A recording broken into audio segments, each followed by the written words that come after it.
Hey, cuties. Welcome back to 5 Years Time Podcast with your host, Grace. I'm so excited that you've joined us. If you're new, welcome. If you're an old cutie, you're a gold cutie. This week, we are going to be talking all about just starting. But before we hop into the meat and potatoes of the episode, let's get down to the catch up. I'm also so excited for our drink of the week. Like, it's just sitting here and I want to grab it so bad, but I'm going to be patient. Okay. This past week was the most beautiful week ever. Oh, it was dreamy. It was high 20s, not high 20s. Almost sometimes, but it was like mid 20s and it just felt so nice, so sunny. Spent so much time outside just enjoying the beautiful weather. Telling you right now, update, the weather has gone back to being cold, rainy spring, which is okay because I spent this weekend planting some stuff and I'm happy for the rain because it means less watering for me. But I am definitely cozy today. I have my big sweater on and a blanket and very content, feeling extra cozy. And it's about the yin and the yang, the nice weather, the rainy weather. It all works together. But we had such a wonderful week and it's just like re-solidified always. I am like 100% solar powered.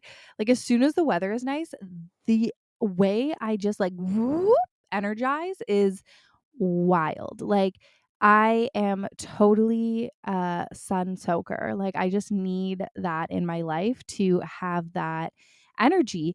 But that being said, I always try to remind myself throughout like the winter season that I am a solar power kind of person. Like I know there's people who get really tired from heat and sun, and I'm just like the complete opposite of that. So I find in the winter that like I do feel like maybe I'm more lethargic and tired and not even tired, but like low energy, and I don't have the same amount of hours in the day do not I cannot get the same amount of stuff done. But I always try to be consistent in reminding myself that the winter is my quiet time, my hibernation time, the time to rest and recharge, because literally the second it's nice out, it's like the day is forever long. I just have this like newfound energy and I can just like go, go, go, go, go. And it's like wild. So it's all about that balance. It's all about that balance. But I had a really great week and a very productive week, and it was so wonderful. Um, I got a lot of work done outside, which is going to be a big chunk of this episode I'm going to be talking about. And we also had some lovely park hangs. We ate our first meals outside. We just really embraced our awning got put up like at our on our house on our we have like a awning that we put up in the summertime and springtime to keep the sun to provide shade because our backyard is like fully sun. It also protects our house from having full sun in it and like canceling out air conditioning or keeping the cool in the house. So that was really lovely, and it like truly just transforms. Like the second that goes up, it's like this whole different feeling and vibe, and it's so funny because it works the same both ways. So I've said this before, but I'm a very sentimental person when it comes to season changes. And so the second that awning came up or was put on, it was like so sentimental to past summers and memories of good times out on the deck and all of that stuff. And it just like changes the vibe of the house. And then it's the same way as when they take it down, it's all of a sudden you're feeling the soups and the stews and the warm cups of coffee and the autumnal colors. Like it works both ways, but that was really fun. A nice little surprise because they always say they're just going to come at some point, and then all of a sudden you're like, why are there 20 ladders on our deck and thumping going on, and you're like, oh, there's people out there. um yeah, we just had a really, really wonderful week. Trevor came home from his vacation, and we just got into the groove of doing family things, and I feel like we had like a very good mix of like chill and things to do on the weekend. And a lot of that was just getting stuff done around the house or around the yard, which was awesome. And then spending time with each other and going out for dinner, to the parks, all of that stuff. So we had a really great time. But it was just a beautiful, beautiful week. And we soaked in every second of it. Because that is the one thing I've learned is when the nice weather's here, you got to appreciate it, because the next week, you might not be there. Oh my gosh. That was the catch up. Yay! That means we get into my drink of the week and my snack of the week. Okay, first I'm going to say my drink of the week. I was going to say my snack, but I'm going to say my drink because I'm obsessed. I made my espresso brown. Oh, the smell of it. Espresso or brown sugar shaken espresso, which is just my favorite. And I haven't had it since last summer, I don't think. It's definitely like my summer drink. I do make it for when people come over. Like, I feel like that's one of the number one drinks people ask. They're like, I'm like, what would you like? We have this, this, this. And they're always like, oh, I want that. It's just so creamy and so good. I did make it with a double shot, but I don't drink decaf coffee, so it's not wild. And I just run through the coffee the second time. I don't like grind whole new things. So it's just 4 shots of espresso, decaf. Okay, cuties. If you drink caffeine, go for it. But 4 shots of espresso, or long shots, 2 long shots, and some brown sugar on ice. You shake that up, and then you just pour on some cream. And it is literally what dreams are made of. This is the best. The best. And I'm pretty sure if you're like a Starbucks cutie, obviously you can get it at Starbucks, but it's so worth it to just make it at home. And I think I was telling my friend that she loves this from Starbucks and she's a black coffee girl, but she was telling me like, oh, but the one thing I do like is the shaken espresso, but she doesn't have an espresso machine at home. She just has a coffee machine, I think. Like some way to make drip coffee. I'm not sure what the machine actually is. But anyways, oh wait, it's a French press. She has a French press. And I was saying you can totally still make that at home. If you want it just a little bit stronger, just put a little bit more coffee grind in. You can put less water and let it soak for a little bit longer, like steep for a little bit longer, then push it through and just do the same thing. Shake it with your sugar and ice. And honestly, like you don't need to have an espresso machine to do a lot of things. Like I know espresso is different than coffee, but you can still do it. Also, another really awesome espresso maker that Trevor was obsessed with for years before we got this machine, because he used to be such a coffee snob. That's a fun fact about Trevor. He actually worked at Starbucks, and before he worked at Starbucks, he never drank coffee. Then he worked at Starbucks, and you do like this coffee training, and he was like mesmerized. And then he loved the practice of making coffee, so he like became one of those people who like measures his beans and checks everything. Anyways, then when we got married or engaged, he was like, I just want this espresso maker, the one that we have right now, for our wedding. Like, that's all I want. And his friends got it for us. And he was so excited. And then I remember when, another fun fact about this espresso machine, I remember when we were house hunting, it was like every kitchen needed, if like we couldn't consider the house if it didn't have a good spot for the espresso machine. But to be fair, we use it like so many times and it is wonderful. But what I was going to say was, before we had this machine, he used to use an AeroPress, which is just like this little contraption. It's 2 pieces, and you like compress, you put the beans in and the water, and there's a filter, and you like push this like plunger thing on it, and you compress it over your cup, and it pushes out some espresso. I'm pretty sure. Again, this was Trevor's forte, not mine. But I just love things that taste good, and I'll make it however it has to be made to get there. It doesn't need to be perfect for me. You know what I mean? Throw a little bit of this and a little bit of that, but this is the just drink. Mm-mm-mm. Oh, I'm so excited about that. Okay. And my snack of the week, I'm actually so excited about. Farm Boy's produce section is always on fire, but this week it was like wild. Like there was so much good stuff and things I'd never had before, which is, I love trying new things. But I follow someone on TikTok and Instagram called Carmen. Well, her name's Carmen, but her handle is Carmen in the Garden. You've probably seen her. She's literally amazing, and she makes harvest baskets. She's like a gardener, or has a garden, and she'll make baskets for her mother-in-law. I think those are like her most popular videos, but she has amazing cooking videos and drink videos and all these things. But she has a kumquat tree, and I had no idea what kumquats were. Like I've heard of them before, but I've never had them. And she always makes these amazing drinks and jams and jellies and what. She just uses kumquats for everything. Actually, the second after I bought these kumquats and tried them, I was like, okay, Google, can you grow kumquat trees in Ontario? And I don't think you can. But anyways, because they are so friggin' good. So I didn't remember what she referred to them as until the second I bit into them, and I was like, oh yeah, Yeah. And so I remembered her saying that you just eat them like whole, like you can take a bite into it, you don't peel it or anything. And so I got them from the store and then I brought them home and Ro was really excited. She was like, I want to try one. So I was like, oh, sure, let me wash one and give it to you. And then she's like, do I just bite into it? And I was like, yeah. But then I was second guessing it because I looked at it and it kind of looks like an orange peel and it smells a little orangey. And I was like, do you peel it? I can't remember. And so then I quickly looked it up and I was like, no, you just bite into it. So Ro bites into it and she was like, oh, she did the most sour face, but Ro loves sour things. Like Sour Patch Kids, like she likes sour candy.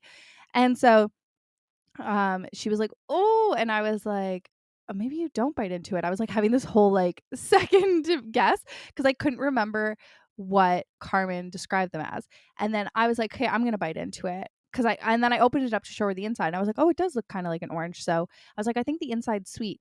And so, anyways, I bit into it and I was like, oh my gosh, this is so sour. But then you chew it for like 1 second and it goes from this extreme, like warthead sour to the most sweet and luscious flavor ever. And the combination is just endless. And I just got a little handful. Like I need to go back to Farm Boy today. Like I need to go back ASAP because I don't know if they're going to have them again. I feel like I don't see them every week. So I need more in my life or I need to find somewhere that I can buy them more consistently. They are so good. So they're like super sour on the outside and then so sweet on the inside. They're amazing. And she makes all these amazing things with them. I could see why they'd be so good for a drink. And she makes desserts and she preserves them. Oh, I'm literally like, I think they're my favorite fruit. Like they're actually out of this world. Like, and even just even the texture is like candy like it is definitely a skin, and then you get to the inside, which is more fleshy like an orange, but when you chew it all together, it almost turns into this, like, candy-like experience. Oh, it's so good. So if you haven't had a kumquat, you gotta go get one, and if you live in a community, an area that has kumquat trees just all around, I am so jealous, and I will forever anytime I go somewhere that is, like, kumquat growing area, I'm gonna do endless kumquat things, but it's so good. Also, what a fun name, kumquats. Okay, let's take another sip of my drink and then we'll get into this week I learned.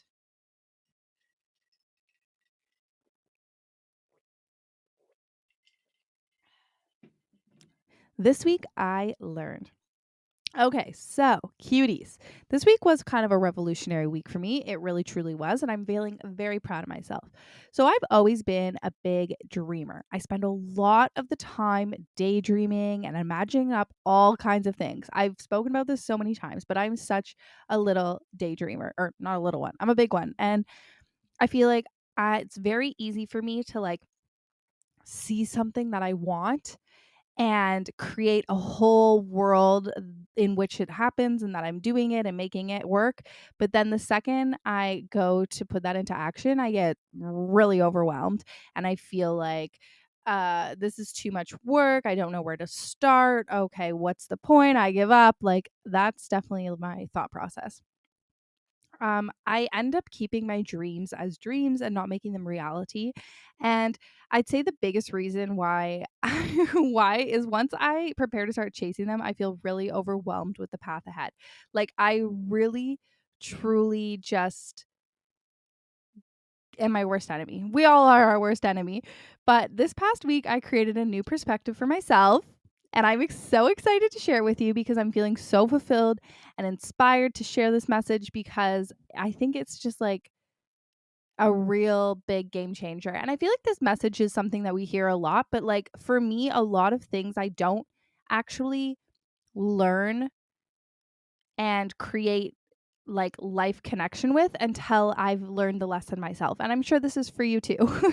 And this is why a lot of the times we hear the same message over and over again. But then one day it's like, aha, I get it. And that's how I always feel like, even as an adult, when sometimes I like do a puzzle and it's like, oh my gosh, this is so much easier now as an adult than it was as a kid.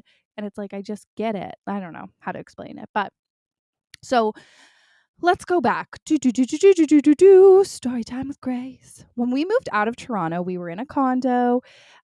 We were loving our condo life. I was loving our condo life. You know, you don't really have to do much work except for like obviously take care of the inside of your home, but your garbage is taken care of, your driveway is taken care of, your roof issues, furnace issues, all of those things. They're taken care of. Your landscaping is done by other people. It's really just like a clutch life, that condo life. But we both envisioned, like me and Trevor, we both envisioned what beauty we could find here, moving out of a condo for our life. But then we found this house and it was just like meant to be. Like it truly was. And if you have bought a house before and gone on this journey, it is such a roller coaster of emotions, especially in this time of housing market where you have to bid on so many houses and you're always outbidded by people who just like have cash and don't care about inspections, and it's wild. But when I walked into this house, I came by myself with my realtor and Rosie. Well, Ro was at work. Well, Trav was at work. And the second I walked into our kitchen and I knew I needed that kitchen. Like it had a place for the coffee maker, but it also was just the heart of the home. And that is truly the kitchen is the heart of me. Food is the heart of me. Cooking and sharing times in the kitchen, that is the heart of me and the heart of our family, and it had to be the heart of our home. And then we walked into the backyard and it was like, oh my gosh, it was surreal. It felt like a slice of the cottage life. Like it was exactly what we were looking and craving for. If we were going to move out of the city, we wanted to create an oasis that we couldn't have, that would outweigh what we could have in Toronto. And we wanted a place where we could have friends and host, and people would want to come visit us. And not saying that we're not nice people to visit, but that there'd be stuff for us to do and hang and host and room for people. And we just really wanted to create a home that could become a community, um, for our friends and family and people in our lives. So that was exactly what our backyard was. But it was also really, really undertaken care of. Um, I assume like a couple owners ago kept the place immaculate, and then the people right before us were bought it and were renting it to college students, I'm pretty sure, or to university students. And university home, they're not out there doing the garden. And the thing about our property is it's like a ravine lot, so it needs to have a certain level of care. It also had a pool that was not usable and was not being used, but it was like it would have to be taken care of. Like you would have to replace it because it was like a danger. It just had like exposed metal and chemical water that was there for I don't even know how long. And there was lots of like beauty that could be seen if you looked past it. And I remember right away thinking with my realtor, I was like, this house is amazing and it's calling to me in so many ways. But at the same time, I just think this is too big of an undertaking. And he agreed with me. And then we went and saw two more houses. And then I was driving home to Trevor and I called him and I was like, I need that first house. And I could not stop thinking about it. I was like, you have to come see it. And we'd already lost out on so many houses before this. So I like had like the stress of like everything has to be like act now. But the beauty of this house was that because of the backyard, I think it was a deterrent to a lot of people because it was going to take a lot of work, and people just didn't want to put that in. It would take a lot of time, a lot of money, and people didn't want to do that. And so it had been on the market for a long time, like a few months, I don't know, but that was like a long time at the time. Like houses were going up on the market for like a week and down in less than a week that we were seeing. But this one was up for maybe even half a year. I'm not even sure. But we were like, you know what? It's so worth it. Like what we've learned is that you just need to, it's not necessarily about the thing, even just the house or it's more about the property and the community and the neighborhood and like all of those things. Cause like you can eventually change all the other things eventually. It all takes a lot of effort and time. But um if the biggest concern for us was the backyard, then that wasn't that stressful because it was outside of the house. It wasn't inside of the house, which is a big thing because we had a 6-month-old baby and I really didn't want to be doing inside of the house renovations with a 6-month-old baby. So we jumped and we got it. So next up, we had to decide if we were going to get the landscaping work done, like get all the work that needed to be done in the backyard, start it right away, or if we were going to wait. And I am so glad that we were pushed by people we trust in our life, like when talking about this, to get started because it was a journey. I think it took, we only finished last summer. So it took like the first 2 years of us being in the house. Um, or 3 summers. It took 3 summers to get it done, and a lot of back and forth and a lot of delays and um, issues with like permitting or with like lack of material and all that stuff. So it took a long time, and I'm so happy we started. And I even just like once we were year in, I was like, I'm so happy we started when we did, because I can't even imagine if we had waited. And I'm grateful that we were able to start when we did. So we started the demolition and the rebuild that was so necessary. I mean, we could have just demoed and not done any rebuild, but then we would just have a pit of dirt because it's literally just a hill of dirt underneath that. But we had to rebuild a lot of retaining walls, which was part of where the pool deck was. So, and retaining walls that were falling apart. So we just decided we were going to put the pool in again, because we really wanted that oasis and that place that people would come and hang out and spend time and feel welcomed and loved and have activity. And so we put in the pool again. And that was a big thing Trevor wanted if we were moving out of the city. He was like, I really want a pool. And I was like, okay, we'll try. Then we bought the house with like the really broken pool, but we made it work. Anyways, so then we got everything done. We outsourced all of that. It was a long project. It was 100% worth it. And that wrapped up around the start of last summer. Next up, we needed to work on our landscaping and gardens and such, because we had all those retaining walls that we put in that have like garden beds, and then we also kind of have like this ravined bit at the bottom that where we want to wildernized into like a meadow, so we don't have to necessarily care for it, but before it was like a grass hill. um but then we also have the front of our house that got pretty torn up with all the construction stuff, which is like the lawn and whatever, and also some overgrown trees, all of this stuff. We just have a bunch of stuff that needs to be done. And from going from condo, no care in the world for the outside or anything like that, to now all of these other things, it just became so overwhelming. So last summer I had all these plans like, oh, I want to do this and this and this, but then it didn't wrap up until the beginning of the summer, which is kind of like not late, I guess. Like you could do stuff, but I just like I remember the first thing I did was I was like, I need to create a little pathway, because there's like mud there. We like laid a bunch of dirt as a pathway to our like pool pump and stuff like that. But then it was just dirt.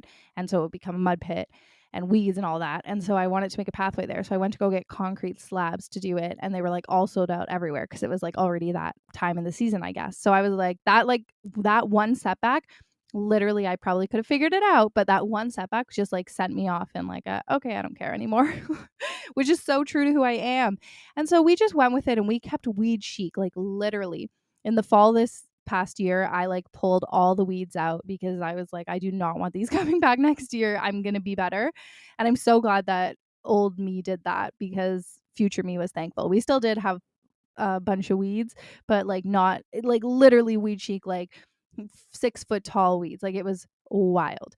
But anyways, I have been saying all this winter, I want to become the gardening queen I've always wanted to be. And that doesn't mean an amazing gardener or anything. It just means someone who can care for the property that she has, and be realistic and put in plants and things that support our environment, but also are something that I can care for and that look appealing to whatever I'm trying to create. And so I was so excited. But then spring came, and guess what? I felt really overwhelmed, almost to the point that I was going to give up. And it's like I hadn't even started. I felt like there was too many projects, and it was just too much, and I couldn't find focus on what I was going to start on and what needed to be done first and all this stuff. And so I actually mentioned last week that my thorn was that I was feeling discouraged and overwhelmed with my yard. And you know what? I'm so glad I did that, because half the battle is getting out of your head. And that took me out of my head and allowed me to create an action plan. And this is such a big thing. Seriously, such a big thing. Even when you think like there's no point in saying something, there's a point in saying it, because this every time I don't say something, I fester on it forever and ever and ever and ever. So it's just so like just saying it literally just gives it out of your mind, and it allows room for other things. It's such a game changer. So I created an action plan, and then the weather ended up being fantastic. And I chose one project for the weekend. as I saw the weather was going to be great on the weekend and we didn't have many plans. So I was like, perfect, we can get this done. So I picked up all my materials I would need on Friday. I think another thing was I was like really stressed it was going to cost a lot of money, and I don't really want to spend a lot of money. And so that always was stopping me. But then I was like, okay, I'm going to do this pathway because we had that mud path that literally you have to take to like go do all the pool stuff, but then you like come up on the pool deck and you're like full of mud and it's just mud, mud, mud. And it's like nobody wants mud in their pool. It's just not very pleasant. So we needed a path there and also to keep the weeds away. And all I wanted to do was some concrete slabs and some gravel just to keep it cleaned up, help prevent the weeds from going there. And so I also, on top of that, wanted to do our next to that. We have a big retaining wall that has like a garden bed, and it was so full of weeds. And so I just wanted to turn all that soil and plant wildflowers. That's what I decided. We're going to do a pollinator garden, wildflowers. It'll be beautiful. It'll reseed itself over the years. It'll just get more and more lovely, and it'll be promoting goodness for our lovely friends, the bees and the hummingbirds and all of those. So that's what I wanted to do. And I quickly went and read an article on how to make a pollinator garden. And then I watched a few YouTube videos on what I would need to know on how to turn over the soil, what was the best way to plant them. Do they need to be stomped on or put under? How often do I have to water them? For how long? All of that stuff, where I should find my seeds. And I went to my local garden center, talked to them, got the right seeds for the right area, everything. And then I went to Home Depot and I went to get the cement slabs and saw they had the gravel. And I was like, perfect, let's just get it all. So I got everything on Friday. So literally Saturday morning, I woke up first thing, 7 a.m. I was out in the garden turning over my soil. And I'm so happy that I started doing that. And the only reason I felt like empowered to do that was because I had put this plan in place and I knew that my focus was to do those two things this weekend. And I honestly didn't even put a time on it. I wasn't like, I'm going to finish it this weekend, but this is a project I'm going to start this weekend and it's going to get the ball rolling. And then as soon as I started doing it, I felt overwhelming when I was digging the dirt and turning it over with my pitchfork. But then I actually got into the rhythm of it. And then I was like, starting to feel the reward of each thing that I was getting done. And then it was like, oh my gosh, this is totally attainable to finish this weekend. And then I can start on the next thing I want to do. And I already had something lined up. Like I already decided what the next focus was going to be. Then we also have a little rock garden that's like so covered in the stuff like leaves and even construction materials and whatever. It needs to be cleaned up and I need to figure out what I'm going to put in there. So I was like, next I'm going to work on my rock garden, but that's a next note. But just saying, I was able to find focus and clarity and so much fulfillment in actually completing something. And so I was definitely so excited and I was enjoying it. It felt so good. And honestly, I only spent a couple hours each day, like just the morning on the Saturday. And then on Sunday, we did a little bit, I think, before church. And then we went and got more gravel and we did that little bit after. And now I've just been going out and watering it every day. But it feels so nice to have a purpose and to actually take care of my space and my property and give back to it. Like it feels so good. And so by Sunday afternoon, we had finished. I got everyone involved. Ro was so excited to help out. Trevor was helping me bring down the gravel. Thank goodness, because I had to take the gravel. My first bunch of gravel that I bought, I had to take it from Home Depot to our house, which means that I had to put it on the cart and then the cart to the car. And I knew it was heavy, but I wasn't realizing how heavy it was. And then I brought it home and I was like, I have to bring that to the backyard. Maybe Trevor can do that for me because then our backyard's a hill. So you have to like walk down a hill. And he did. And the bags are like almost 70 pounds each. They're so heavy. And then we had to buy more gravel, but Trevor did it all. So thank you, Trev, which allowed me the energy to continue the project. So I reached out to my players and my important people in my life who could help me. And we built a team and it felt really good to work as a family unit to care for our family unit property. And so there were three big things that really sparked this just get started, just get going, just do it lesson learned for me. So number one was fulfillment. I feel so fulfilled and proud, and I love now going outside and just looking at something and seeing that I did that and it feels so good. And I think like and I think it's because I was learning something new. I've never done this before. So learning something new can be scary, but when you do learn something new and you like actually start doing it, it feels so good. Number 2 is I felt so inspired and I feel so inspired. As I said, it's like, okay, now I can envision. That was a big thing for me is this isn't my forte. So I don't know what plants, I don't know what things to do. I don't know, maybe I don't have a vision. Like it doesn't come naturally to me because it's not my forte, the gardens and things. And so I found inspiration in that and then realized like, oh, we have these rock gardens that we can make into something beautiful. And I would love to spend the next chunk of time I have cleaning those out and deciding what's going to go there. And at first, I was going to do one thing, but now I'm thinking I might even do like a mint rock garden, like or an herb rock garden of some sort. I don't know. We'll see. We'll see. I'm not 100% sure what I'm going to do, but I thought that would be so lovely. And I know mint grows like a weed in a good way this way because it's surrounded by rocks, so it can't go that far. But it would just be like always full, and I love mint. I use it in so many things. So we'll see. And also it smells so good. But I've gained so much inspiration. And then number 3 is teamwork, working together as a family. I feel like I talk about this all the time. I'm not someone who's good at reaching out for help or leaning on people, but it's so nice to bring our family together and work towards projects on our house. It just feels really fulfilling. I think it's a really good lesson for Ro, and she's super interested. I think it's also a good thing for me and Trevor in our relationship to build more teamwork and working together to create the home that we dream of. You know what I mean? So those 3 things, fulfillment, inspiration, and teamwork, have really just made a round circle for me where it just feels so good to get up and get started. And I'm just so excited about this big project that I'm working on. All this being said, this is my reminder to you to just start. Whatever that thing is for you that you've been putting off, pick out an area and just get started on it. Like just pick up one area, break it down into, even just if it's something that's physical, break it down into space. If it's something that um is going to take, if it's like a something that's going to take like communication computer work, like break it down into, okay, setting up the business outline or business whatever, setting up the project outline, whatever it is, and then the actual reach out, the actual this, the actual that, like just break it down into the smaller tasks. You may not be filled with all the motivation you need, but when you like actually start doing it, I bet you it's going to create motivation for you, because that's exactly what happened for me. Like the second I actually started is when the motivation started flowing. And when I start to feel tired, I take my breaks. And then in those breaks, I'm able to think of or able to create more motivation for myself. It feels really good. So break your goal and your project down into smaller areas and just start hacking away at it. Dreams take time and work, but with each passing week, you will notice more and more come to fruition. It's so true.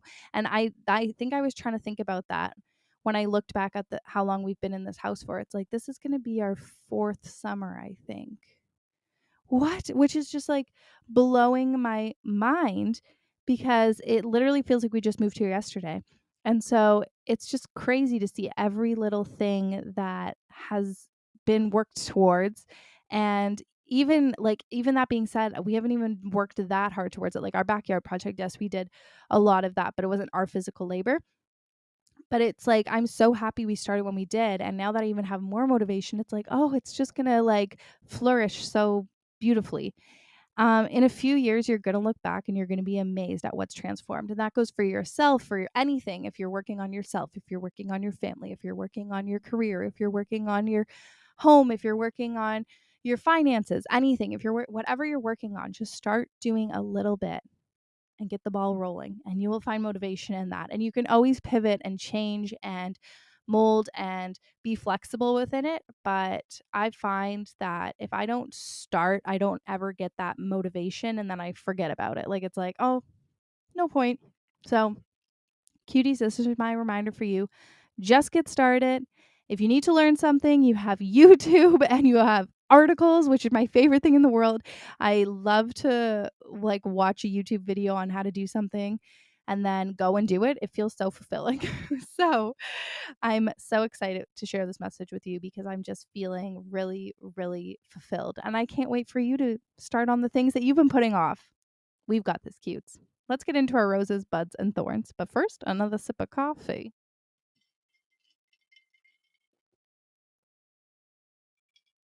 Okay, my rose. Getting this started on the yard project, obviously. Literally that I'm just so cheesing with happiness and joy. And it feels like we're going to have the best summer yet ahead of us. So I'm so excited. My bud is spending time with family this weekend. I feel like we have a very family jam packed weekend, and I'm excited to see family we haven't seen in a while, and to just enjoy each other's company, and it'll be nice. And my thorn is I have a laundry pile up, but what can you do? If that's my thorn, like, life isn't that bad because I'll always have a laundry pile up. But yeah, I actually got through a bunch of it yesterday. I feel like I've just been putting in a bunch of random loads here and there, and they've just been piling up. And then yesterday after I picked up row, I was like, okay, we need to just fold this row. Like, we're having we're gonna you're gonna sit and eat your snack or help me fold, and we'll watch a show and we'll get folding. And that's exactly what we did. And I felt so good. And then I was able to make dinner with a clear mind and go to bed with a clear mind. But that being said, I still haven't done like our actual laundry, but we'll get to it. Okay. Cuties, entertainment, recap, entertainment, recap. Below Deck Sailing Yacht is back. That is my favorite season or favorite branch of the Below Deck series. I love Sailing Yacht. It's back. I'm so excited for this season. And I think Daisy's going to be finding some love triangles. And Colin, is his name Colin? I feel like I never know anyone's name. But, the engineer who's always been in a relationship, he's single this summer. And all the girls have loved him every year. They're always like, oh, he's the best. He's the best. Now he's single. So I just think that's going to throw a good old mixeroony in. So I'm very excited for Below Deck Sailing Yacht. Summer House, again, I am still watching it. It's still bringing me comfort, but it is not the same that it has been before. But I was actually listening to an episode of The Morning Toast with Paige on it, who's on Summer House, and Claudia was talking about how, like, she feels like there's this, like, age shift because, like, Kyle's like 40 and the new people coming in are like 25, and it's like kind of like there's all these different people in different phases of their life, so it's not just like single party, all of this stuff. And I'm like, I get that, but at the same time I just think they're doing a lot of focusing on I'm all about growth. I want to grow with people. I'm all about that. Like, I'm cool to see you just hang out as married couple. Obviously I'm just a married couple, I'm cool with that. But, like, I feel like there's like too much focus on this, like, Lindsay Carl drama, only because I really don't understand, like, why everyone's being so negative. But I do think, I haven't watched this week's episode, but I do think that there's things that we're not seeing between Lindsay and Danielle that is, like, why we're not fully understanding the picture. And so hopefully more of that will come out. I did start Love is Blind because the reason I started was I wasn't going to watch it. And then I saw so many people talking about it, and I thought someone said, like, don't watch it. I thought that was someone's review. So I was like, okay, I'm not going to watch it. But then I'm pretty sure that same person, like, a week later, was watching it. And I was like, okay, should I watch it?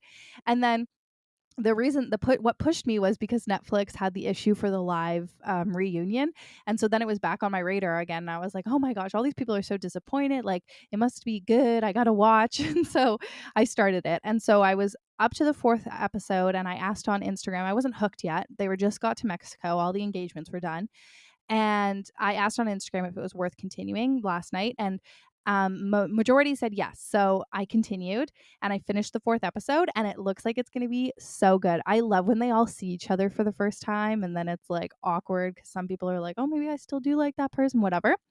But there seems to be a bunch of couples that I just don't think are going to end up getting married. But also, I feel like there's a handful where I don't think they're allowed to do it, but where they could just switch, and I think they'd be happier with each other's partner, other people's partner. So I don't know, but it seems like it's going to be good. I'm really excited. There was a little bit of girl drama at the beginning, and I can't tell where that's going to go because those two people aren't there, but one of them is, who I felt like was the one who was, like, being a little bit, I don't know, maybe immature in it. But I can't tell where it's going to go, but I can tell that she does not like her partner, and I can't think of her name right now, but she's engaged to the guy that she calls a cartoon. But He looks like a cartoon. But anyways, I'm very excited. So if you haven't started Love is Blind, but you have watched the previous seasons, I do think this season is going to be worth it. Yeah, I'm not against. We're gonna commit. So that's where we're at, cuties. Thank you so much for listening. If you're not following me on Instagram, you can go over there at 5 Years Time Podcast, and on TikTok at 5 Years Time Podcast. I'm uploading some really good cooking videos this week. Last night I made the most incredible sandwich. Someone had commented that I should make a Caesaroni, and I was like, I literally have no idea what that is. And I was like, a Caesaroni. Okay, is it like a pepperoni sandwich with Caesar salad in the middle? Yeah, that's what I made, and it was so good. I think it originates from a restaurant in Toronto. I'm not a hundo. I couldn't find that much information on it, so I really just had to like kind of go with what I thought. But I'm so excited, and I'm actually going to make something so wild tonight, I think. I have an idea. Well, I'm going to make something not wild. I'm going to make a delicious ravioli, but I think I have an idea for a dessert ravioli because I'm going to have leftover mascarpone. So we'll see. We'll see. But anyways, sending you so much love and hugs and sunshine your way, and I hope that the weather warms up, that we can all get out, and that I just send you some motivation and good vibes to get started on whatever that thing is you've been putting off, because it's all we can do to make ourselves happy, and what we can do is just go for our dreams, right? Okay, love you. Sending kisses and hugs. Mwah, mwah, mwah.